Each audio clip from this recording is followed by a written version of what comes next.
let's say you get a control group of 30, 40 people. Two of those people are going to be, and you say, okay, beer's free tonight, or you can drink free tonight. Out of that group, a couple of them are going to stay up until the sun rises. And statistically, unfortunately, I'm one of those statistical anomalies. Hello, friends. Thank you for tuning in this week to Subversion. With no doubt, there are some of you out there who are new to this show, so let me kind of explain myself here. What you're listening to is a show that is a hybrid of human interests and music broadcasting. I think that's the best way to sort of condense what this is here. And what I do is I interview a musician and sort of ask them about their upbringing, sort of intentionally dive into some deep topics of conversation, such as childhood and just life and death and what informs their music, so that we can sort of get a better picture of where people are coming from when they create their music. And what I've got going on right now is I'm trying to boost the listenership right now, and I'm planning on having about 1,000 weekly listeners by April 2018. So if you like what you're about to hear, and after you're all done with it, you feel like being an evangelist for Subversion, I surely would appreciate it if you'd go ahead and share this with anybody that you can think of that would enjoy listening to some awesome independent music and get to know some pretty cool musicians. One big reason why I'm trying to grow the audience is so that I can help to fund these charity projects from a platform that I know called DonorSee. Once a week, I will detail and highlight a charity project of some kind. And this week, I'm going to revisit one that didn't quite get funded all the way. So this one comes out of Kenya, and it is for an orphanage. Now, they don't actually have a building up yet, but first what they need to do is just build a fence around the place to secure chickens and keep the kids kind of safe and secure in there and sort of protected from the wildlife and surrounding people that may want to violate their property. So anyway, this is only at $745 left to raise. So if you could go and help this project out, I would really appreciate it. And you can find that at donorsee.com/project/595. All right. Hi. This is Todd Partridge from King of the Tramps. And King of the Tramps is based in Auburn, Iowa. We've got 4 CDs and vinyl records in the can. And we're currently just in that exciting phase of starting a new project. So we are... it's the beauty of the possibilities are endless, but I think this weekend we're actually going to start laying down the first track. So that's the project I'm working on first and foremost. I'm also starting to do some solo stuff, and I've got some solo shows that I'm doing, and that's kind of a new foray for me because I've always kind of kept my focus with the band, and now I'm starting to test the waters there because I see the advantage of promoting the band through the solo work. And then I'm also working on a couple of other little side projects where I record some people from Omaha, Des Moines, and Minneapolis and some other places around. Okay. So you sort of are acting as a producer as well, recording other musicians? I leave it up to them. If they come in and they seem to have that creative impetus, and I'm real clear about that because I'm pretty opinionated. I've been doing this long enough, and I produced our records with the help of the band. And when somebody says, "Hey, will you record me?" I make it clear in the beginning. Do you want me to try to direct you and input you, or do you want me to be an engineer, or do you want me to be a producer and say, "Hey, I think you should cut out a verse here. This song's too long," because it's pretty personal for some people. So in some cases, yes, I do act that role of a producer, and in a lot of them, I'm just, especially if it's something I'm not actively involved in, I just push the buttons, and I usually ask them, "Hey, give me an example of how you want to sound like Social Distortion? Do you want it to sound like Johnny Cash circa 1950? And then then I make the creative decisions with the mixing and the sounds. So I'm curious, is this just something you do for a hobby, or do you consider this sort of an entrepreneurial endeavor?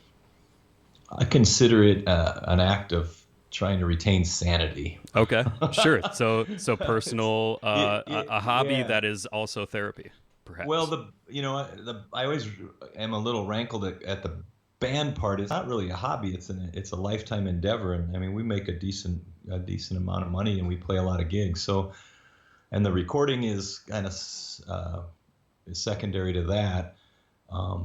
So I kind of lump them all together. So I wouldn't say it's a hobby by any means, because to me a hobby is like collecting stamps or something. So I think it's Sure. all going towards the same point, which is trying to get to a point where music is all I'm doing.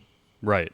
Yeah, Uh, and so it's like rather than a career, it's more of a lifestyle. So that's really cool, man. That's I feel like that's a lot of young people who make music. It's like their dream to be sort of just living that lifestyle and being able to relish in that. I hear that from old musicians that are on the road, that it's a lifestyle choice, because you got that freedom, and sometimes you're living hand to mouth, but you don't have that, you don't have to get up at 7 and go to a job that you hate. So that's a kind of capital in and of itself. But if you can pull it off, man, it's great. So I'm kind of curious. Are you an Iowa native then? Well, not really. I mean, most of my adult life, yes, but as a kid, and this kind of shaped me in a large way. We moved a lot. I have a line in a song that says, "I moved 12 times before I was 12 years old," and it's true. So I was born over by Iowa City, and both my folks were both farm kids from Iowa, and they wanted to move and get out of Iowa, and we ended up in California and Oklahoma and Milwaukee, and finally back to Iowa. So I consider it my home, though. So yeah, it's like it came full circle for you. At least you were born there and then raised other places and then But made your way back home. yeah, it won't be complete until I die, but yeah, then the Good circle's good complete. point. Good point. Yeah. But yeah, and I'm kind of curious what kind of music growing up sort of informed the music that you make now. And I have to say that the style of blues and country that you do is certainly the kind that I like. And I have to say, I consider myself sort of an enthusiast of music. So I don't want to say that I get snobby, but I kind of do. And I Yeah, we, do. we all kind of do. So I have this. I have an affinity for blues and country, but I have kind of a not as favorable views of pop country, Oh, for and sure. and I like the totally old school and genuine style of blues and country that you do is what I'm trying to say. Thank you. That's what we're going for, and I appreciate that. There's a song on our latest record, Cumplir con el Diablo, which is Nashville Line, and it's basically about what you just said, which is kind of the disingenuousness of modern country. Hmm. Yeah. Yeah, and I just interviewed a guy who lives in Nashville now, and he's in a rock band, and he seems to really like it. And from what I understand, Nashville is a pretty cool place, but there's also, I'm sure, this it's almost it's become the country aspect of Nashville has become a product of the community and the city itself. So there's this sort of gravitas that it has towards these pop country people who just want to be the next Luke Bryan or Toby Keith or what have you. From what I understand, there's definitely a drive for that pop culture icon thing there. Yeah, yeah, for sure. And but there's also a good rock scene, a good indie scene. There's kind of that East Nashville thing. There's all kinds of music, even hip hop and stuff in Nashville, but it kind of gets lost in the shuffle with what's now become the kind of the tourist side of country music, I guess. I like Memphis better anyway. If you give me a chance to go to either one, I'm going to go spend some time in Memphis because that seems a little more dirty, although it's getting and more genuine, but it seems less and less like that. Okay. Yeah, I really should make my way down to both for sure.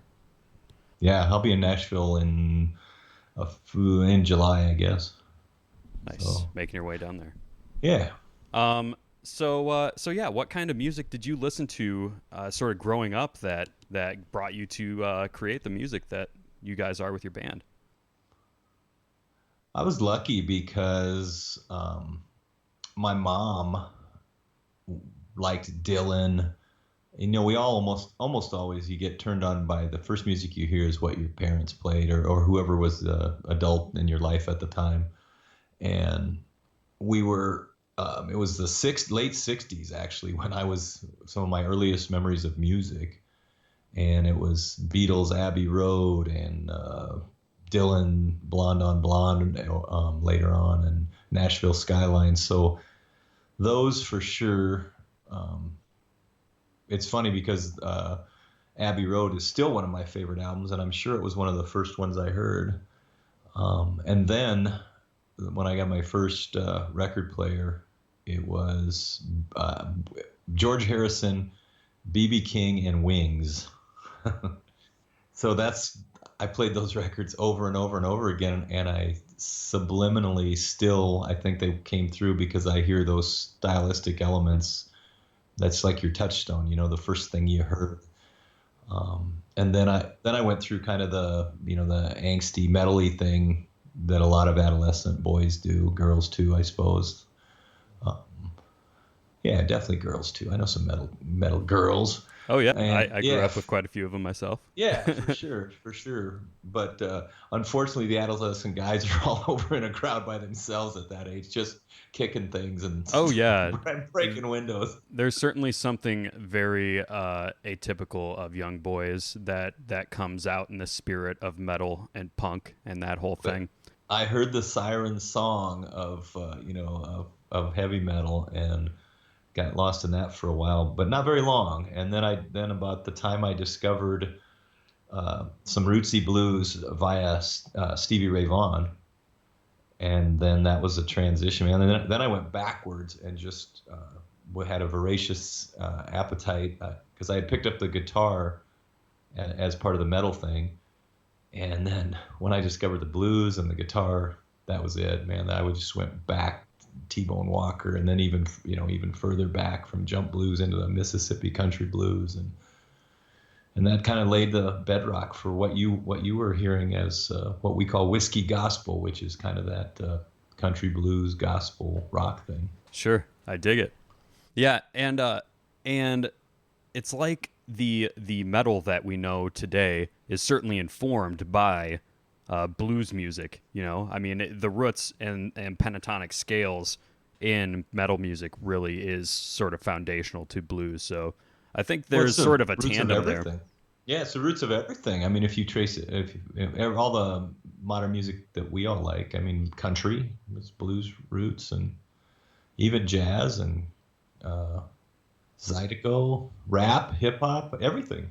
Right. Yeah, you can certainly trace it back, and even in the sort of the Buddy Holly days in the 40s and 50s, there was almost a monopoly over this one particular sound, and it was the sort of introduction of blues into the pop music world, whereas before it was mostly just crooners, singing in speakeasies. You know what I mean? Like that was the start of rock and roll. That was the edgy music of the day, and then it sort of grew into this more blues-oriented and more wild thing sort of in that day. And it all kind of sounded the same. Like there's only like one producer from what I understand. Well, and all the musicians were the same. There were so many people that sat in on all the sessions. So yeah, it's kind of a monopoly. Yeah.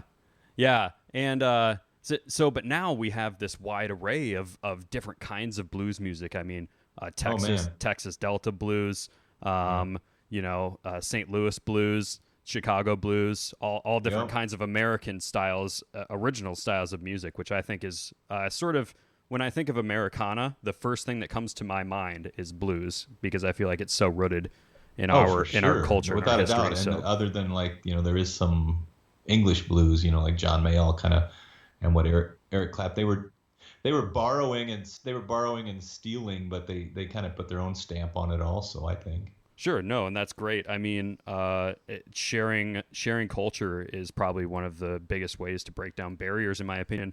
Look at the effect that jazz had on France, for example. Oh, wow, yeah. Yeah, I mean, jazz being brought to Europe was a really cool thing too, and you kind of got the Django Reinhardt sound, the gypsy jazz, as it were, and that's some of my favorite variations of blues. Grappelli Oh yeah, I've got one of his records with all that stuff, but there's tons of it, but they all appropriated.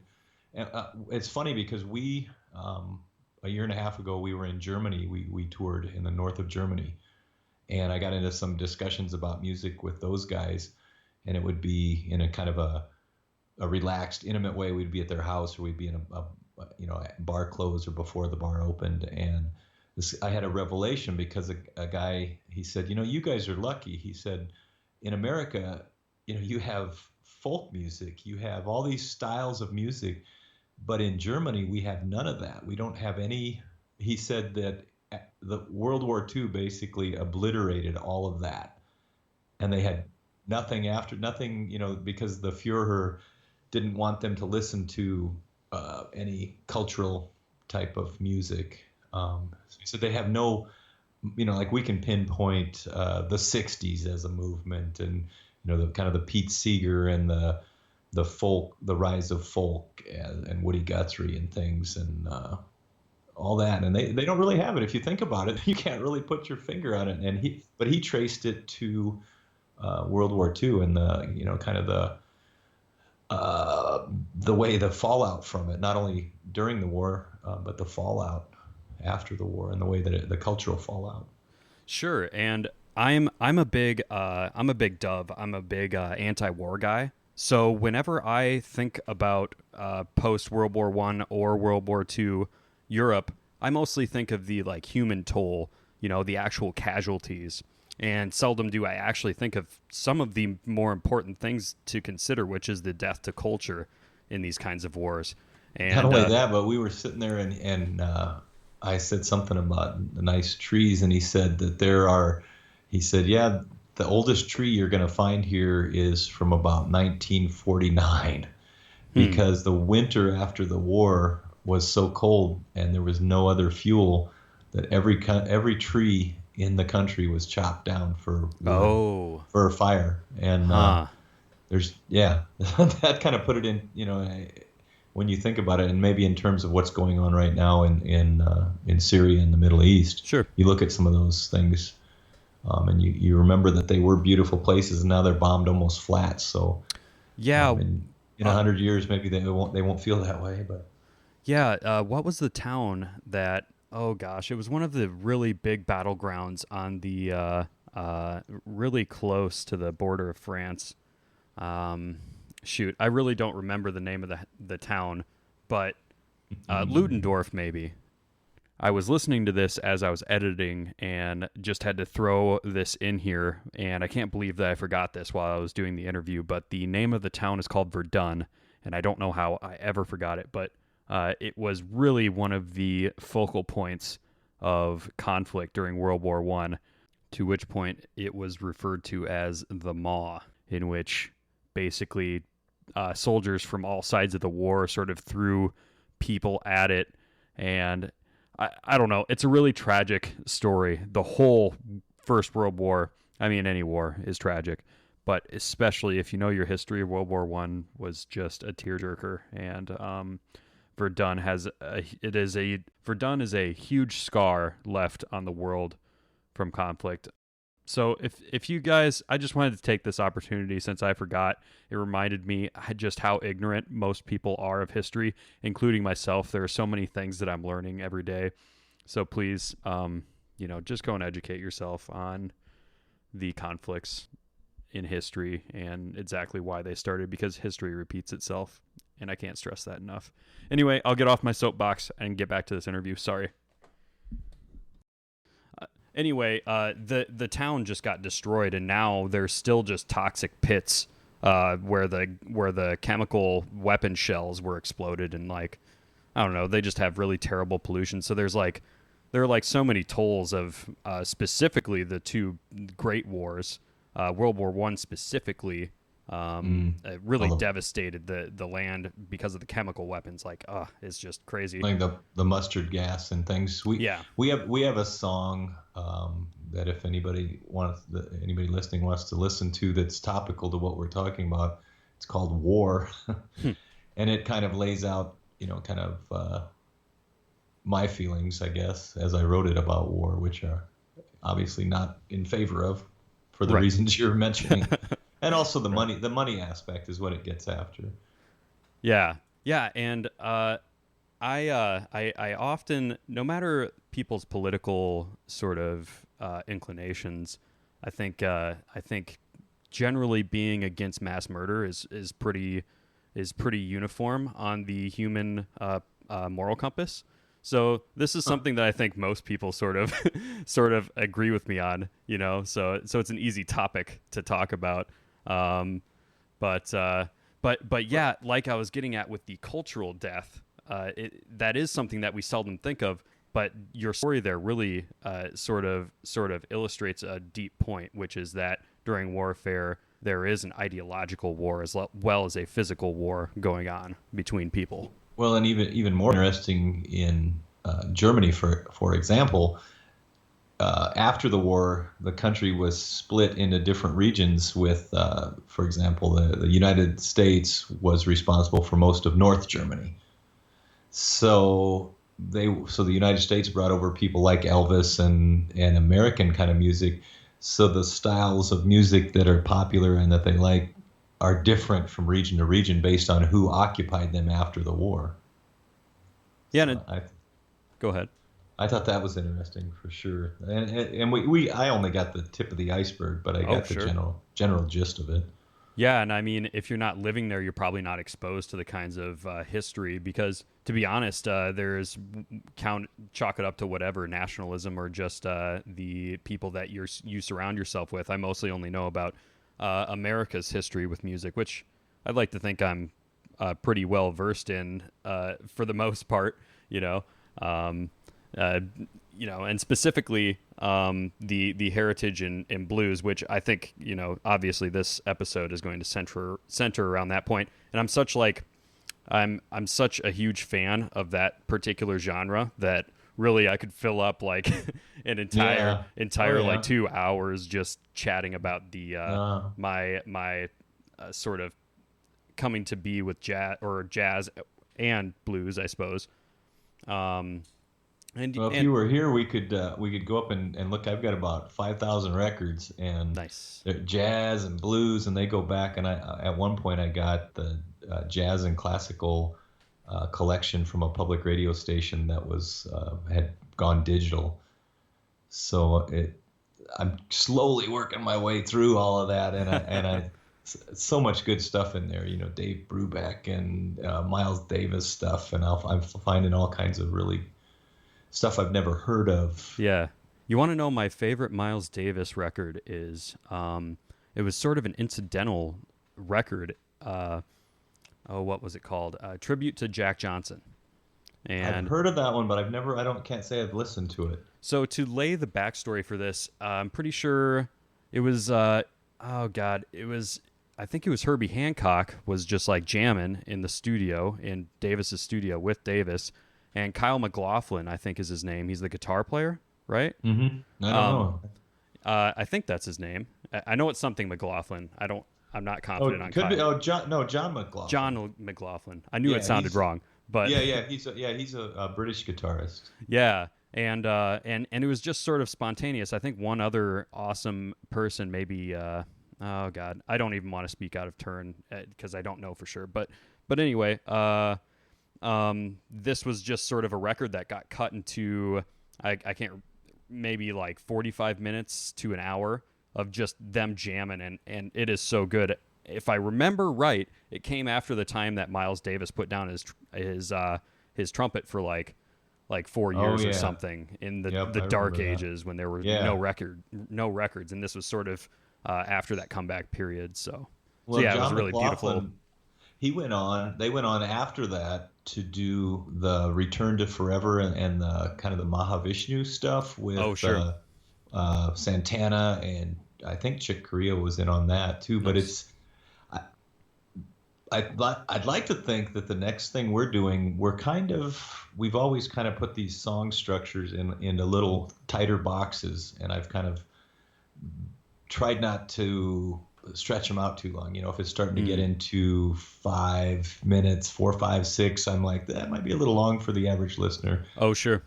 But this next go around, I think the songs are lending themselves to maybe some of that, because we've been playing together long enough now. This band's been around 6 years, 4 albums and 300 shows, and a lot of practicing, that I think we can actually we can get to that kind of transcendental moment where a jam becomes an actual song within itself. Sure.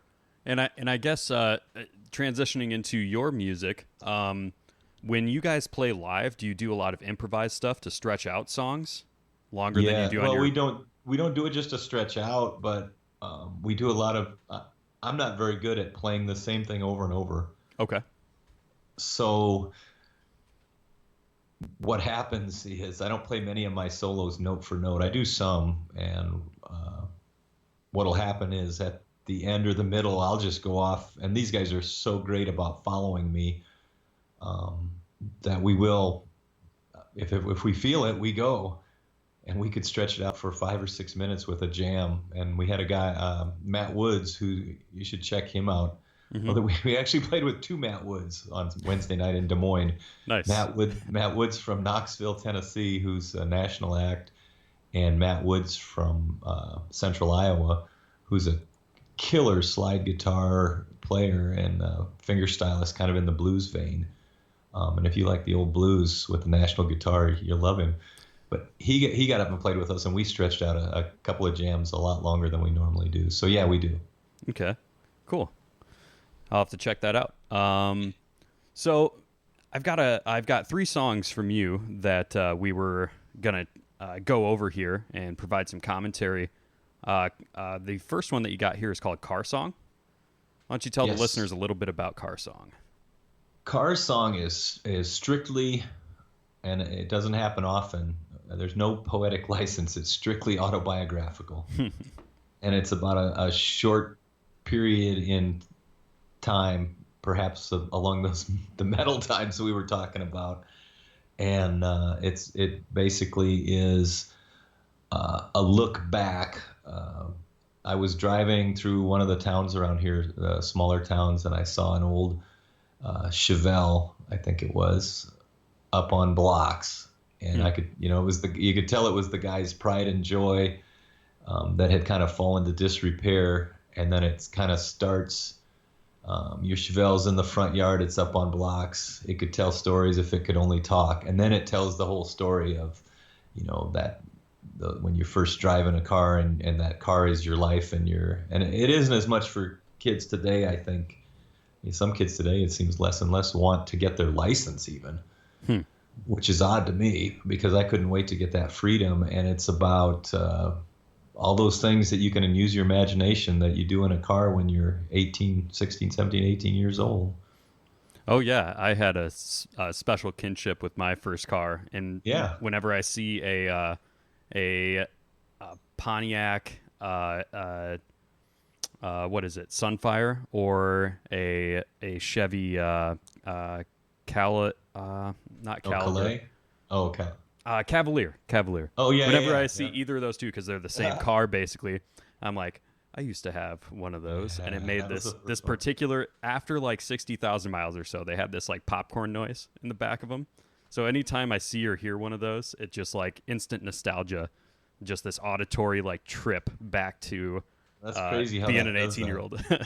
Yeah. Well, the car I was in at the time was a GTO. It was just souped up. It was actually had been used as a race car on drag strip when I bought it, which is the stupidest thing in the world to have a 16 or 17-year-old kid in a car that can go 180 miles an hour. Right. And one night we outran the police. I think the statute of limitations has ran out on that. I don't think you have to worry.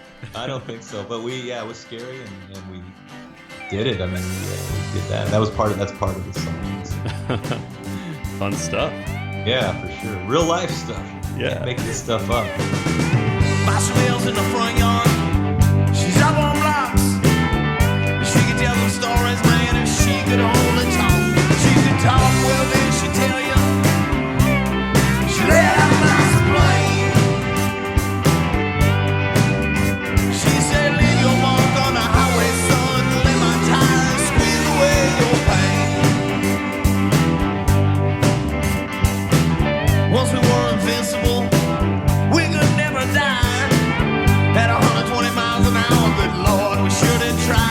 And we somehow lived to tell the stories, at least for a little while. And even though it hurts to remember, sometimes the stories I forgot to make me smile. It's all gonna turn to ashes, it's all gonna turn to dust. And sometimes it's best to just let it rust, let it rust. Rusted don't remember, rusted just don't care. And I'd rather rust right here than live forever. Anyway,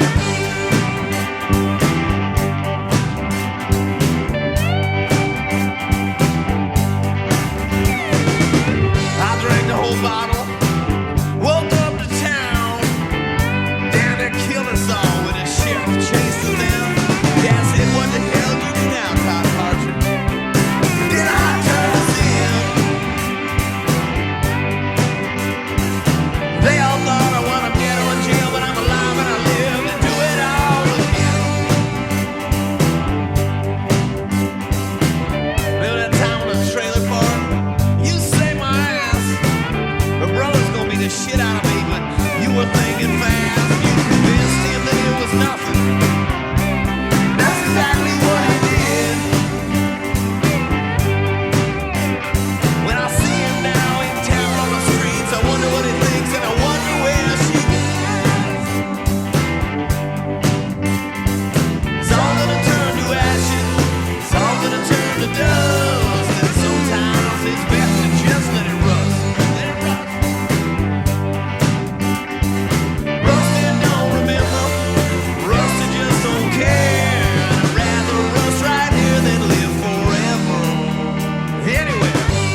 man, and I've gotten into so much trouble, but I'm still in my 20s, so I don't know. The statute of limitations in Iowa even might be. I might not want to share my stories of being a little hellion when I was some younger. some of those police officers are in the afterlife or wherever they go. Yeah, for sure. So moving on here, the next song is "Last Man Standing," and this one to me sort of sticks out as a song that I can see myself in a bar, sort of having a couple drinks, feeling a little tipsy, and it's just sort of this nice drinking song where it's got this rebel feel to it, but definitely very relaxing and in the spirit of what I would imagine a good night out would be. It's a good night that never ends. Yeah. And you hit the nail on the head. I mean, it is totally about, how there's, if you get let's say you get a control group of 30, 40 people, 2 of those people are going to be, and you say, okay, beer's free tonight, or you can drink free tonight. Out of that group, a couple of them are going to stay up until the sun rises. And statistically, unfortunately, I'm one of those statistical anomalies. So I less and less as I get older, but sure. I don't know if it's a stamina thing or if it's it also the same thing serves me well in other, the last man standing is the first man standing alone. I remember, quite a few years ago saying, "Oh, come on, everybody went to bed. I'm the only one up to see the sunrise." And I've been in that situation a few times. So that's what it's about, really, is about, as I've watched my friends settle down and, and some of them are in bed now by 8 o'clock or 7 o'clock. 'Cause even some people, in their late 20s start getting old before I call it getting old before their time, but they'll probably outlive me for it. But so that's what it's about. It's about that kind of, that person that is the last man or woman, because I've seen the last woman standing too. Yeah. So it's not a red badge of courage. It's just a fact of life. Well, I've never met a job that couldn't be done. I never saw a fight that couldn't be won. I never met a beer that I did not like. I'm Iowa honest, not Iowa nice. I spent half of my life in Southside County.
sure.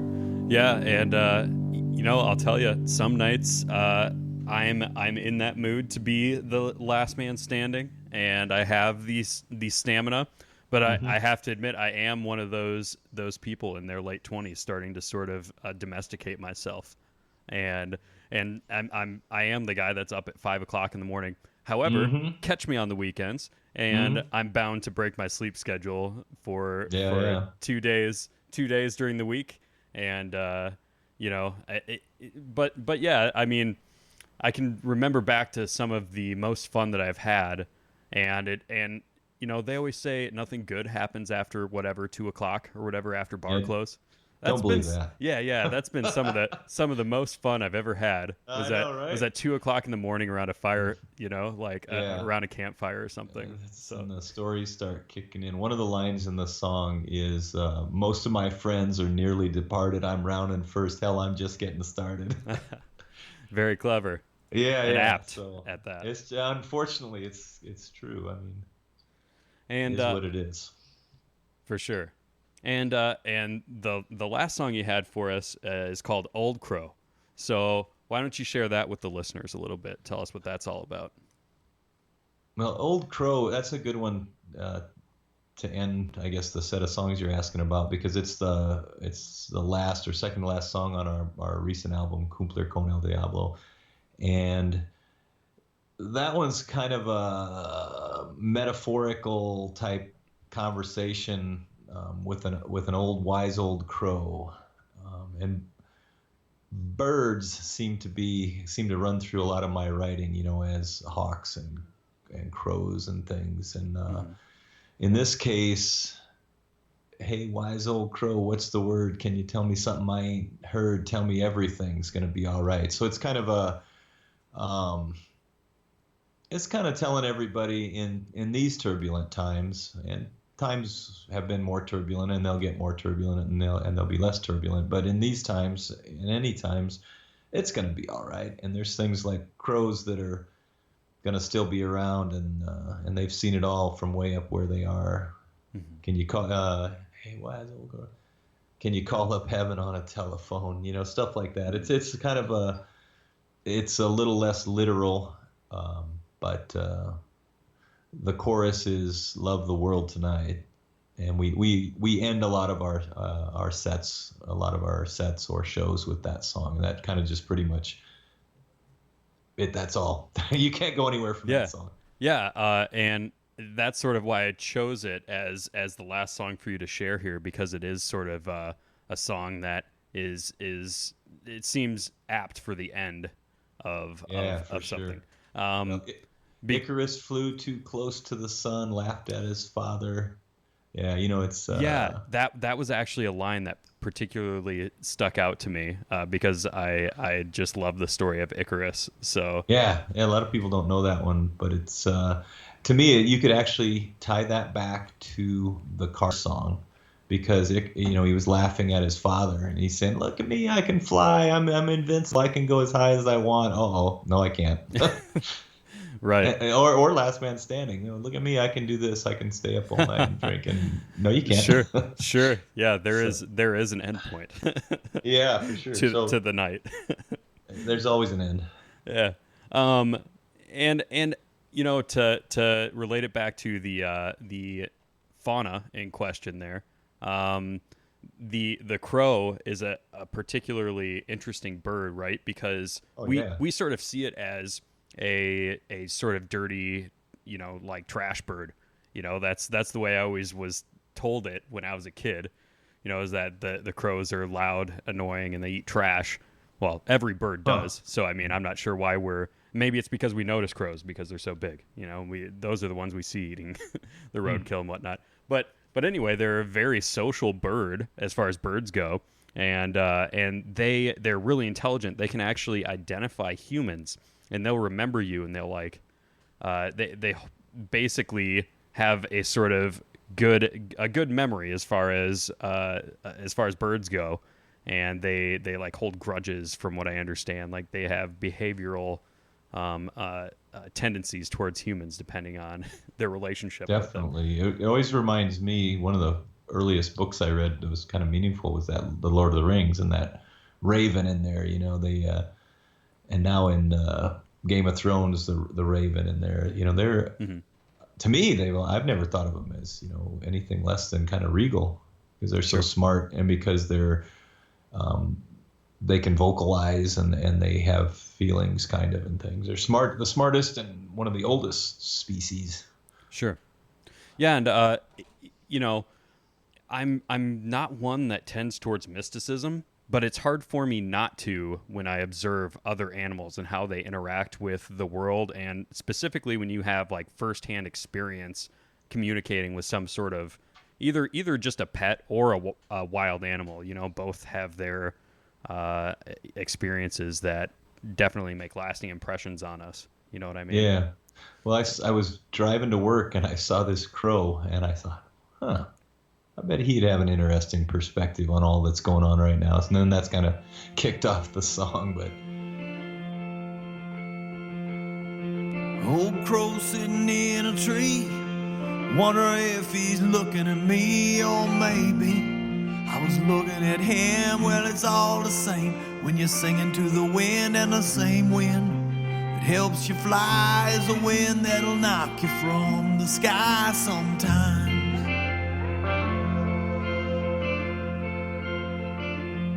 Hey, wise old bird, what's the word? Can you tell me something I ain't heard? Tell me everything is gonna be alright. Well, I don't wanna fuss, I don't wanna fight, I just wanna love the world tonight.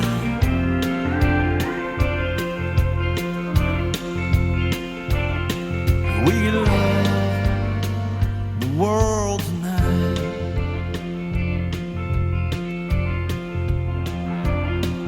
I saw a crow, why does he sing, and how many feathers on his wing? Can you tell me?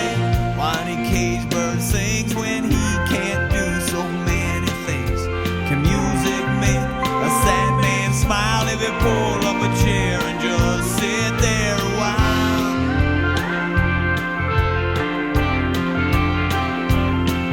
We love the world tonight.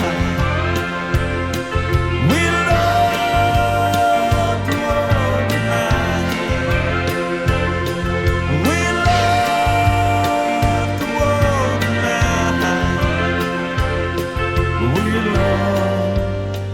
the world tonight.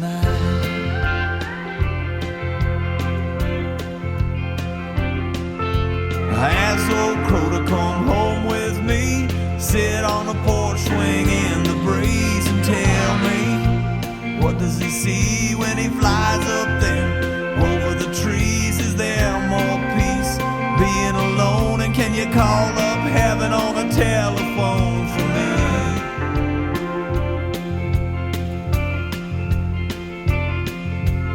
We just sat there in worn-out shoes with a bottle of sunshine and yesterday's news while the trash piled up in the yard. The old crow told me don't work so hard, work don't matter when you're dead, and sometimes words are better left unsaid.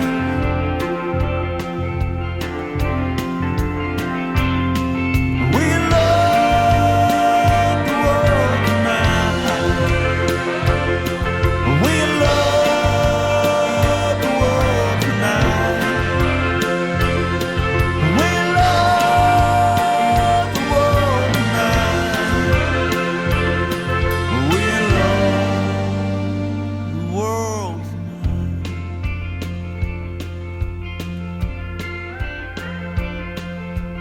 Icarus flew too close to the sun, laughed at his father and thought it was fun. I guess there's a little rebel in all of us. Sometimes we don't listen and we like to cuss. The old crow told me it's never too late. All it takes is love to overcome hate.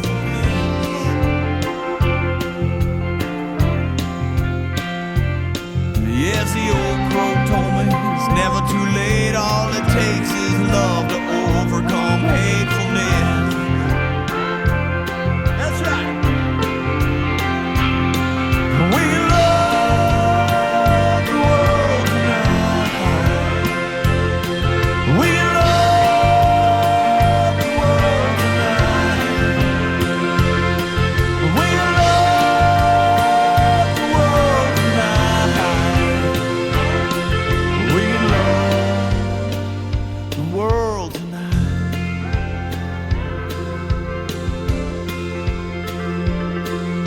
Yes, I'm gonna love the world tonight. I'm gonna love the world tonight.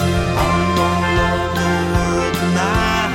I'm gonna love the world tonight.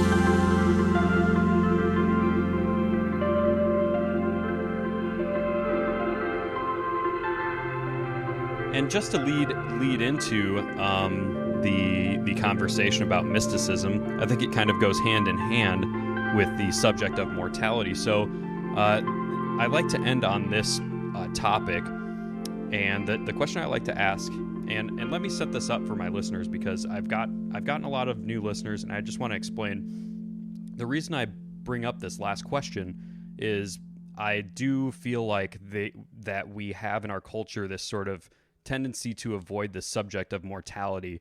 And I think there are a lot of sociological impacts from sort of avoiding these conversations. And I want to kind of normalize it. So once a week when we have these interviews, I like to just sort of flesh it out. And I think that everybody has a special relationship with how they view their own mortality. And their relationship to that usually leads to their spiritual or mystical interpretations of the world, if at all. The long and the short of it is, the question that I ask is, do you remember a time when you were younger when you sort of realized your mortality and the finite nature of the body? No. In fact, I feel like I haven't yet. I've analyzed and thought of it a lot. And as far as an aha moment where you say, aha, I'm going to die. I'm going to die. I've just kind of always assumed that I either was or wasn't, one way or the other. Not to be obtuse, but every culture, I grew up being kind of aware of Indian cultures and different religious cultures and things, and the way people look at things. And I think I look at it maybe different than a lot of people do. You said, in mysticism, for example, because that ties into creation myths and afterlife, and that makes everybody kind of draw these two demarks. One is the beginning and one is the end.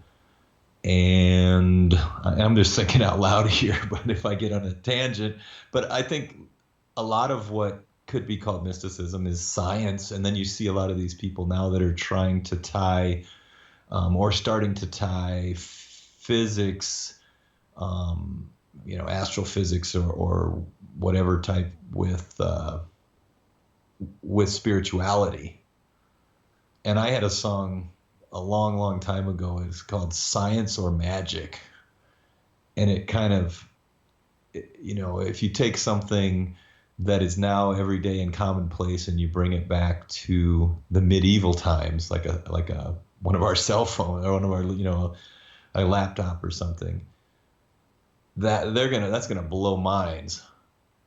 And they're going to attribute that to things that we can't, God and demons and witchcraft and sorcery and mysticism and everything.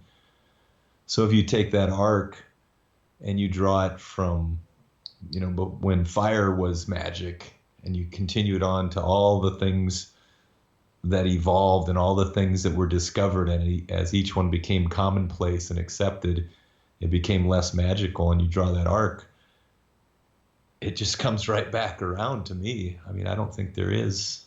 I mean, I think as far as, for example, just to get in another tangent, but I had this label, kind of tongue in cheek a little bit, for our music which the King of the Tramps music and kind of our ethos, which I called existential redemptionism, which you can find a thread of that through a lot of our songs. And it's kind of like, you got drunk on Saturday night, but here it's Sunday morning and you're in church, and yeah, you smell like beer, but you're with everybody else clapping your hands, and now it's all good. And it's kind of this this yin and yang, this kind of, I screwed up, but give me another chance. I'm gonna do better. I'm gonna be all right. And it's not very judgmental. So yeah, and I have to say that in coming to I was raised a Protestant Christian, Lutheran specifically, and there was a sort of emotional depth to that time in my life when I had this connection to this faith.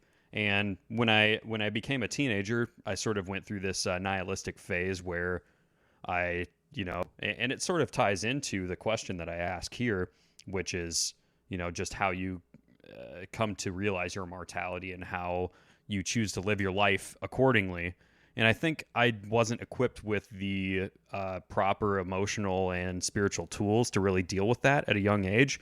So my outlook was rather banal and sort of negative, But then I came to be a teenager, and I thought perhaps I had the wrong interpretation of how we look at spirituality and mysticism and whatnot.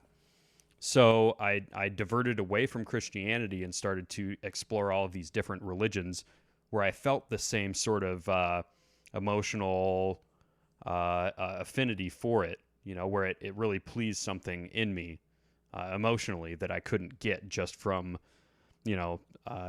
secular topics of how to explain how life works. However, when I came to understand what science was saying about our natural known universe, if you listen to quantum physics, it almost sounds like something spiritual where you have to believe in this sort of faith of our understanding of, and it's sort of a hubris, right? But it's awesome to think about how we know how the universe started with this Big Bang, but in itself, it sounds like this mystical thing, right? All of a sudden, there was nothing, and then there was everything, and it's expanding faster than we can potentially even measure, because it goes faster than the speed of light. Like the universe is allegedly expanding faster than the speed of light. So it's like hard for us to even comprehend these quantum theories. So it's like you almost have to take it on faith, right? So it almost gives you that same feeling. Well, and that's the F word, and that's it doesn't just apply to, it's not secular or non-secular. It's and I think about it a lot, because as a songwriter, I'm not trying, back to our conversation about, disingenuous country songs. I'm not going to write a song that I don't believe just to sell it. I'm writing about things that are deeply meaningful to me, and I try to make it generally push something in the universe a little further down the positive road. And as far as, and you're right on point with what I'm talking about. So you get what I'm saying, which is that these hugely scientific things can appear to be spiritual until you discover what they are, like fire, how it's made. It was deep, it was the universe, and then we're like, no, it's not the universe. Here's the chemical compounds. It needs oxygen and it needs fuel, and here's what, and the same with the universe. But if you take all of that and it's going in two directions, and I'm not a scientist by any means. I'm just a damn songwriter, but it's going outward. And like, what's on Saturn today? Cassius or whatever.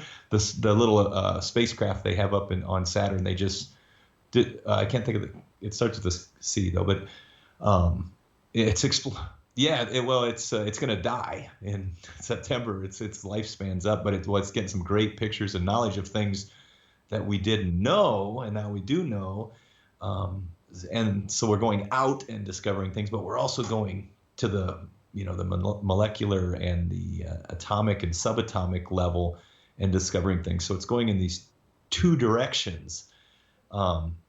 and I came to at some point, the more I read about all of that, whether you're Carl Sagan or Stephen Hawking or Stephen Jobs or whoever, anything you say that's absolute really is not, including any faith-based things. So I kind of just put myself in this position of, we really don't know anything. We have to keep striving to learn more and more. But everything we know could be altered in a moment if the superhedron splits an atom and it reshuffles what we thought we knew at some point. So it just blows the mind when the more we learn, the more we realize how stupid we really were. Sure, and that ties into the idiom of the more I learn, the less I know. Well, and that's scientifically true, but it's also spiritually true. And I've lived my life like that. And there is, maybe it's not mysticism, but I've seen it happen with music. You get a room full of musicians performing, and all of a sudden it almost seems like there is a time shift where everybody, Miles Davis talked about it, the Allman Brothers hitting the note. You get into this place that is not of this world. So what do I know? I mean, I'm just playing music, but that's what it feels like. I absolutely agree. And music, what I try to explain it as when I'm trying to be eloquent is it's capturing the moment, and it's almost a celebration of the sort of eternal moment. And I'm not sure how familiar you are with Richard Alpert, Ram Dass, as he goes by now.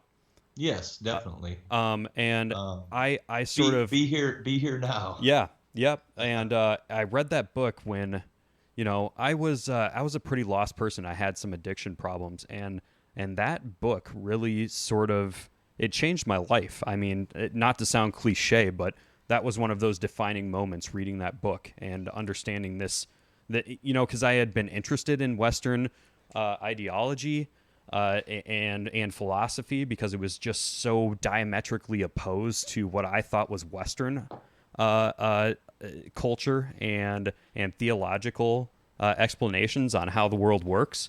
But yeah, just to understand, and it's almost a scientific concept, because time is linear, and it's almost like the past and the future are sort of an illusion, right?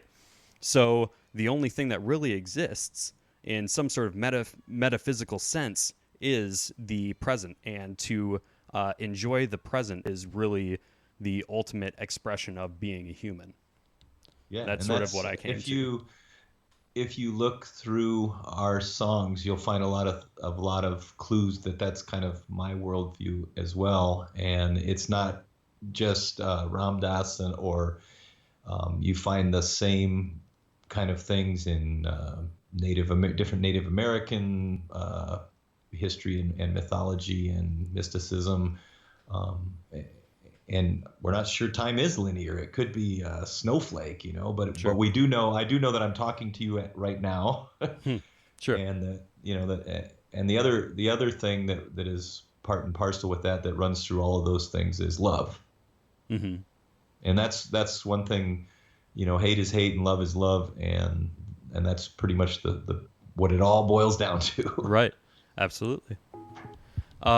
Yeah, man, and it's really hard to wrap up a conversation like this, because I just kind of want to keep going with you, but we're kind of running out of time here, so we're all running out of time, Trey. Or point. Are we? I don't know. Is it linear? I don't know. Maybe we can talk in another dimension. But yeah, no, I'm just wise words. Yeah. So yeah, I just want to thank you for coming on the show, sharing your music, and just doing what you do, man. I really like your guys' tunes, and yeah, why don't you tell the listeners sort of where they can find you and your band, and yeah, if you got any shows coming up near them. Yeah, I'm gonna try to pull up my schedule here while we're talking, but thank you so much for having me. I enjoyed it as well. It's good to have some kind of thought-provoking things going on. You can find us at www.kingoftheTramps.com. Also in the regular places like Facebook and Twitter and Bandcamp and Spotify, so you can get online and listen to that. We're going to be, give me a moment here, half a second, sorry, I'm gonna pull this up, but we're going to be up in the Twin Cities at something called the Morel Fest, which is an outdoor thing, and I wanted to get that date. It's June something here. Let me look here. Tour and tour dates. So we're going to be around quite a bit, and then in the fall we're going to be in Europe. Oh, nice. Yeah, the last Very part cool. of August through the end of September. Mm-hmm. You know, when I look at my stats, and there are people from overseas listening. Yeah, somehow. I have no gonna- idea how I get over there, but We're mostly going to be in Germany and the Netherlands, it looks like right now. So cool. But yeah, let's see.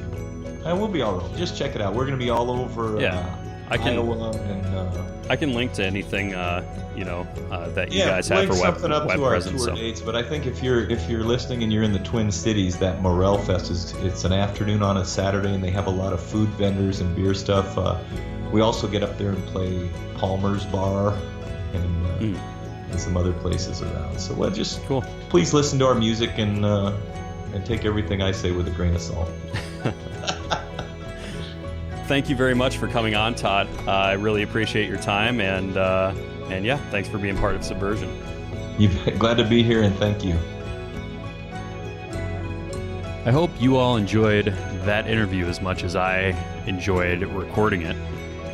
Todd's a really cool guy, and I really hope that you guys go and check out King of the Tramps, kind of follow them, see what they're doing, buy some of their music, support local artists, you know?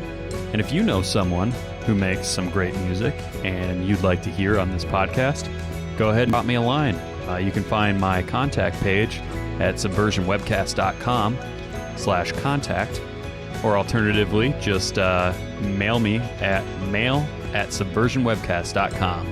And like I said in the beginning, I'm trying to grow this show to 1,000 weekly listeners by this time next year.